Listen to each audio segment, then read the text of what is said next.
The Great Fire of London, 9/11 attack, Hiroshima and Nagasaki atomic bomb attack, the rise of Hitler, French Revolution and the death of King Henry II। अब क्या कहोगे अगर मैं कहूँ ये सारे के सारे इंसिडेंट्स एक बंदे ने 460 साल पहले ही प्रिडिक्ट कर लिया था और इनका नाम नोस्ट्राडेमस था। और यही नहीं, इन्होंने यह तक प्रिडिक्ट कर दिया है कि इस दुनिया का अंत कब और कैसे होगा। सुनने में काफी ज्यादा अजीब और डरावना लगता है, राइट? बट वेट, क्या प्रूफ है हमारे पास कि नोस्ट्राडेमस की गई भविष्यवाणियां सच हुई और क्या सच में इस दुनिया का अंत होने वाला है? और हाँ, अगर आप इस वीडियो को पूरा नहीं देखने वाले तो इस वीडियो को अभी बंद कर दे, क्योंकि मैं नहीं चाहता कि आप आधी वीडियो देखकर ही अपना कोई ओपिनियन बनाएं। सो मेक श्योर आप इस वीडियो को पूरा देखें। नोस्ट्राडेमस का जन्म 14 या 21 दिसंबर 1503 साउथ फ्रांस में हुआ था और यह एक फिजिशियन, एस्ट्रोलॉजर और प्रोफेट थे। 1555 में इन्होंने एक बुक लिखी थी जिसका नाम था लेस प्रोफिटिस। इसके अंदर पूरे 1000 क्वार्टेंस थे। क्वार्टेन का मतलब होता है 4 लाइन वाले राइमिंग वर्सेस या पोएम। ये 1000 क्वार्टेंस 10 सेंचुरी में डिवाइड है और हर एक सेंचुरी के अंदर 100 क्वार्टेंस है। इस बुक के अकॉर्डिंग नोस्ट्राडेमस ने अगले 2000 सालों की भविष्यवाणियां कर रखी है। यानी कि जब इन्होंने ये बुक लिखी थी 1555 में, तब से लेके 35-55 तक भविष्यवाणियां कर रखी है। नोस्ट्राडेमस उनके सारे क्वार्टेंस फ्रेंच लैंग्वेज में लिखा करते थे, लेकिन फ्रेंच लैंग्वेज के साथ साथ वह ग्रीक, लैटिन और इटालियन लैंग्वेज का भी यूज कर लिया करते थे। उनके अलग अलग लैंग्वेज यूज करने का रीजन ये बताया जाता है कि वह अपने वर्क को चर्च की नजरों से बचाना चाहते थे। स्टीफन गर्सन, जो कि नोस्ट्राडेमस के स्कॉलर हैं, उनके अकॉर्डिंग अगर हम नोस्ट्राडेमस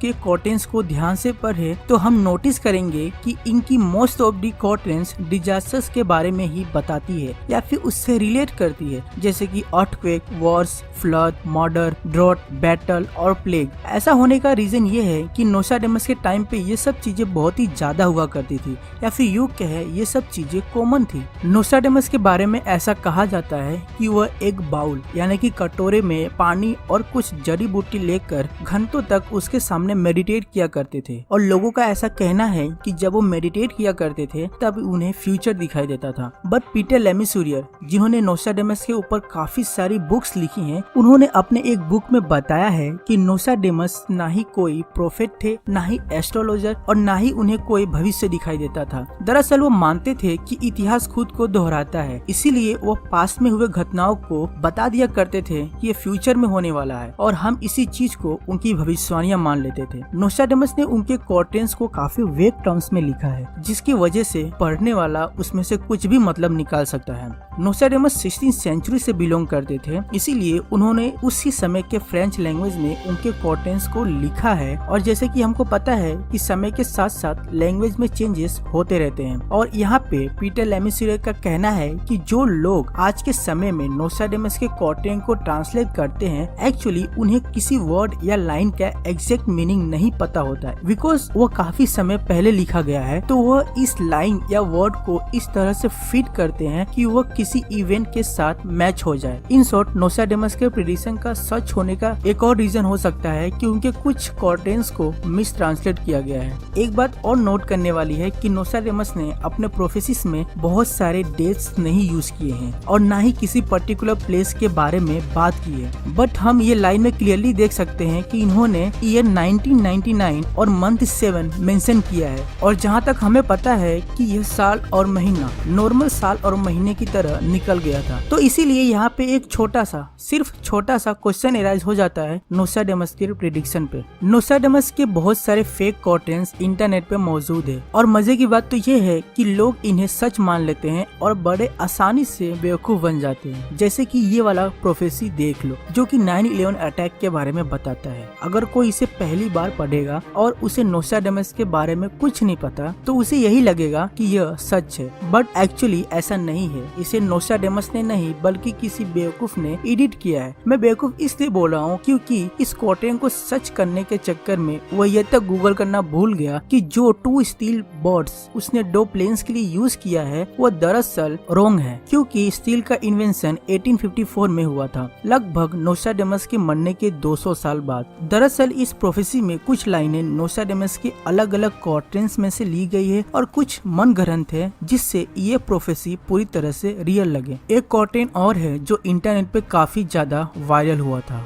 और यह भी 9/11 अटैक के बारे में ही है। बट इसके बारे में इंटरेस्टिंग बात यह है कि यह बिल्कुल नोस्ट्राडेमस का ही वर्क लगता है, लेकिन ऐसा नहीं है। दरअसल इसे कनाडा के ब्रोक यूनिवर्सिटी में पढ़ने वाला एक स्टूडेंट नील मार्शल ने अपने एसे में लिखा था, यह बताने के लिए कि कैसे हम किसी इवेंट से रिलेटेड वर्ड यूज करके एक फेक कॉटेन को भी सच कर सकते हैं। ये तो थी कुछ फेक कॉटेन्स, बट लेस प्रॉफिट्स के सेंचुरी 1 में कॉटेन नंबर 87 में कुछ ऐसा लिखा है जिसे लोग मानते हैं कि इसने 9/11 अटैक को प्रिडिक्ट कर लिया था। और ऐसा हो भी सकता है क्योंकि न्यू सिटी न्यूयॉर्क हो सकता है, और जब प्लेन टावर से टकराए थे और उससे जो एक्सप्लोजन हुआ था वह हो सकता है और शेकिंग फ्लेम। बट पीटर लेमिसियर ने इस कॉटेन को डिकोड किया और बताया नोस्ट्राडेमस की न्यू सिटी का मतलब न्यूयॉर्क नहीं बल्कि टाउन है, और यकीनन इसका मतलब ग्रीक या लैटिन में केवल ओल्ड सिटी होता है, सिर्फ उसके अंदर न्यू वर्ड अटैच कर दिया है, जैसे कि न्यूयॉर्क और न्यू ऑर्लियंस। फिर उन्होंने लिखा है earth shaking fire from the centre of the earth. यहाँ पे उनके centre of the earth use करने का मतलब हो सकता है वोल्केनो, यानी कि वोल्केनो से लावा और लावा से तबाही।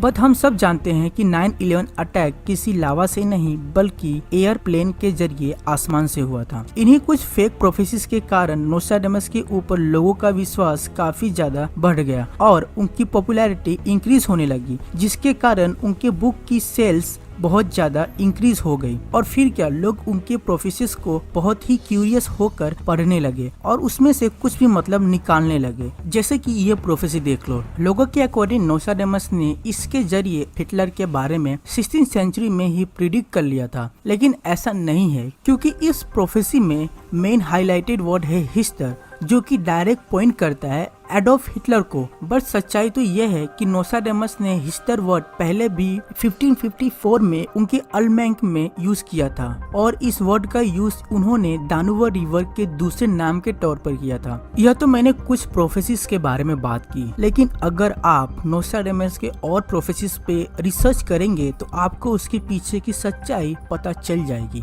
देखो, मेरे वीडियो बनाने का मेन रीजन ये है कि आप लोगों को फेक न्यूज से अवेयर करना, क्योंकि इंटरनेट पे ऐसे कई सारे फेक प्रोफेसीज से वायरल हो रहे हैं जो कि नोस्ट्राडेमस का ही बताया जाता है। जैसे कि अभी का लेटेस्ट एग्जांपल ले लो कोरोना वायरस का। कोरोना वायरस पे ऐसे कई सारे फेक प्रोफेसीज हैं जो कि इंटरनेट पे वायरल हो रहे हैं, जिनमें से ये वाली प्रोफेसीज काफी ज्यादा वायरल हुई है। अगर हम इसे रीड करें तो हमको ऐसा लगेगा कि ये नोस्ट्राडेमस का ही वर्क है, बट एक्चुअली ऐसा नहीं है, ये पूरी तरह से फेक है। देखो, मैं यहाँ पे नोस्ट्राडेमस को पूरी तरह से फेक प्रूव नहीं कर रहा, मैं बस ये बताना चाहता हूँ कि अगर आप ऐसी किसी चीज के बारे में रीड करते हो या फिर सुनते हो तो उसके बारे में थोड़ी सी रिसर्च कर लो, ताकि आपको भी पता चल जाए कि क्या फेक है और क्या ट्रू। आप ही सोचो, अगर नोस्ट्राडेमस ने सच में इन सारे इंसिडेंट्स और इवेंट्स को एक्यूरेटली प्रिडिक्ट कर लिया होता तो हमें इन सब चीजों के बारे में पहले से ही पता चल जाता। वो प्रिडिक्शन को हम प्रिडिक्शन नहीं कहेंगे जो कि होने के बाद पता चले। मैंने अपने वीडियो के स्टार्टिंग में बताया था कि नोस्ट्राडेमस ने ये भी प्रिडिक्ट कर लिया था कि इस दुनिया का अंत कैसे होने वाला है। तो उनके अकॉर्डिंग 3797 में सन के एक्सपेंशन के कारण हमारी दुनिया खत्म हो जाएगी, बट एस्ट्रोनॉमर्स के अकॉर्डिंग ऐसा होने में बिलियंस ऑफ ईयर लगेंगे। और ये डिसीजन मैं आपके ऊपर छोड़ता हूँ, और मैं चाहता हूँ कि आप अपना डिसीजन और नोस्ट्राडेमस के ऊपर अपना ओपिनियन नीचे कमेंट बॉक्स में जरूर कमेंट करें, और चैनल को सब्सक्राइब करना मत भूलना। तो फिर मिलते हैं एक नई वीडियो में। Until bye bye.